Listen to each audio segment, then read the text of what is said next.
آج ہم اسلامی عقیدے کے ایک بہت ہی گہرے اور اہم سوال پر بات کرنے والے ہیں۔ ایک ایسا سوال جس پر صدیوں سے گفتگو ہوتی آئی ہے، اللہ کی صفات کو آخر سمجھا کیسے جائے؟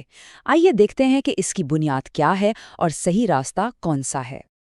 اچھا، تو ہمارا آج کا سفر کیسا ہوگا؟ ہم سب سے پہلے عرش کے سوال کو دیکھیں گے، پھر سمجھیں گے کہ اس پر دو انتہا پسندانہ تشریحات کیا تھیں، اور پھر جانیں گے کہ اہل و سنت کا درمیانی راستہ کیا ہے۔ اور آخر میں امام مالک کے فیصلہ کن اصول کے ساتھ دیکھیں گے کہ ایک مومن کے لیے اس میں کیا سبق ہے۔ تو بات شروع ہوتی ہے ایک بنیادی سوال سے۔ قرآن میں اللہ کی کچھ ایسی صفات کا ذکر ہیں جو ہماری محدود عقل اور سمجھ سے بالا تر ہیں۔ انہیں آخر سمجھا کیسے جائے؟ اور یہ ساری کی ساری بحث جو ہے نا، وہ ایک آیت اور اس سے جڑے سوال کے گرد گھومتی ہے۔ اللہ کے عرش پر مستوی ہونے کا اصل مطلب آخر ہے کیا؟ یہ ہے وہ آیت جو ساری گفتگو کا مرکز ہے۔ سورہ طٰہٰ میں اللہ تعالیٰ فرماتا ہے کہ رحمان عرش پر مستوی ہوا۔ بس یہیں سے سمجھنے کے مختلف راستے نکلنا شروع ہوتے ہیں۔ اب دیکھیں، اس بحث میں استوا کا لفظ بہت اہم ہے۔ لغت میں تو اس کا مطلب ہے قائم ہونا یا بلند ہونا، لیکن جب یہ اللہ کے لیے استعمال ہوتا ہے تو اس کا مطلب اس کی عظمت اور شان کے مطابق ہی لیا جاتا ہے، کسی مخلوق کی طرح نہیں۔ اور یہیں پر قرآن کا ایک اور اصول سامنے آتا ہے۔ قرآن خود بتاتا ہے کہ اس کی کچھ آیات متشابہات ہیں، یعنی ایسی تمثیلی آیات جن کی اصل حقیقت اور معنی صرف اور صرف اللہ ہی جانتا ہے۔ اہل ایمان کا کام ان پر ایمان لانا ہے، نہ کہ ان کی کیفیت کی کھوج میں پڑنا۔ تو جب یہ سوال سامنے آیا تو تاریخ میں لوگوں نے اس کے جواب میں دو بڑی غلط فہمیاں پیدا کی۔ آئیے دیکھتے ہیں کہ وہ دو انتہا پسندانہ راستے کون سے تھے۔ یہاں پر ہمیں دو بالکل الگ الگ راستے نظر آتے ہیں۔ ایک طرف تھے جہمیہ۔ انہوں نے کیا کیا؟ انہوں نے آیت کا مطلب ہی بدل دیا اور کہا کہ عرش سے مراد تو صرف حکومت ہے، اور اس طرح انہوں نے اس صفت کا ہی انکار کر دیا۔ دوسری طرف تھے مجسمہ۔ انہوں نے اللہ کو مخلوق کی طرح سمجھ لیا اور کہا کہ وہ کسی بادشاہ کی طرح تخت پر بیٹھا ہے۔ اچھا، ایک اور بات سمجھنا یہاں ضروری ہے۔ یہ بحثیں اور بھی زیادہ پیچیدہ ہو گئیں جب عباسی دور میں یونانی فلسفے کا عربی میں ترجمہ ہوا اور لوگوں نے اللہ کی صفات پر منطق اور فلسفے کی بنیاد پر بحثیں شروع کر دیں۔ اب ان دو انتہاؤں کے بیچ میں اہل سنت والجماعت نے ایک بالکل متوازن، ایک درمیانی راہ اپنائی جو انکار اور تشبیہ دونوں سے پاک ہے۔ اور یہ درمیانی راہ بہت ہی صاف اور واضح ہے۔ اس کے 4 قدم ہیں۔ پہلا، جو قرآن میں آیا ہے اس کی تصدیق کریں، یعنی اسے مان لیں۔ دوسرا، اس کی حقیقت پر پورا یقین رکھیں۔ تیسرا، مخلوق سے کسی بھی قسم کی مشابہت کی سختی سے نفی کریں۔ اور آخر میں سب سے اہم قدم، یہ کیسے ہے، اس کی کیفیت کیا ہے، اس کا علم اللہ کے حوالے کر دیں۔ تو اس پورے عقیدے کا خلاصہ ایک بہت سادہ لیکن گہرے جملے میں آ جاتا ہے، جیسا کہ اللہ کی شان کے لائق ہے۔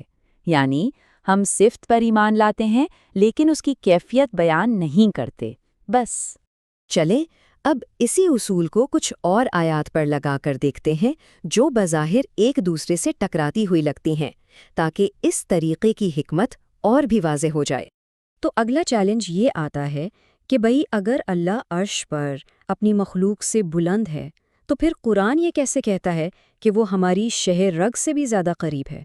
ایک طرف تو قرآن اللہ کی بلندی کی بات کرتا ہے کہ وہ اپنی ساری مخلوق سے الگ اور بلند ہے، جیسا کہ ہم نے اس آیت میں دیکھا، اور پھر دوسری طرف قرآن اللہ کے بہت ہی زیادہ قریب ہونے کا بھی ذکر کرتا ہے، اتنا قریب کہ ہم خود اپنے اتنے قریب نہیں۔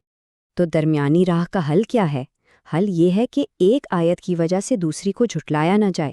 ہم دونوں پر ایمان لاتے ہیں۔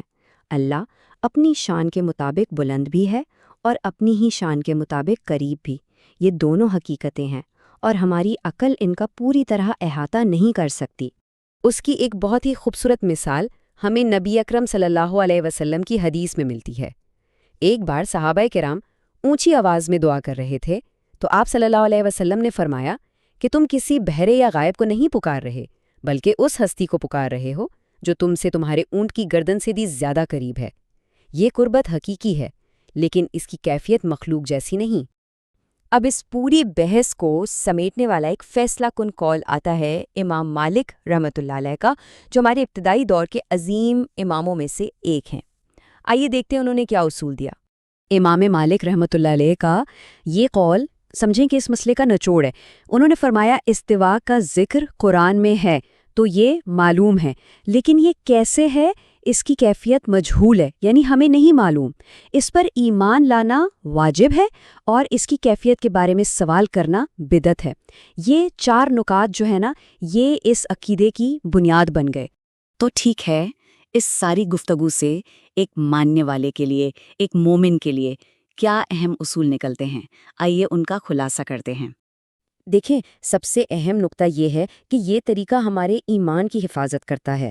یہ ہمیں عقلی غلو اور تشبیہ دونوں انتہاؤں سے بچاتا ہے۔ خلاصہ یہ ہے کہ جو اللہ اور اس کے رسول نے بتا دیا اسے ویسے ہی مان لیں، اور جس کی تفصیل نہیں بتائی اس کے پیچھے نہ پڑیں۔ یہی توحید کا اصل تقاضا ہے کہ خالق اور مخلوق میں فرق قائم رکھا جائے۔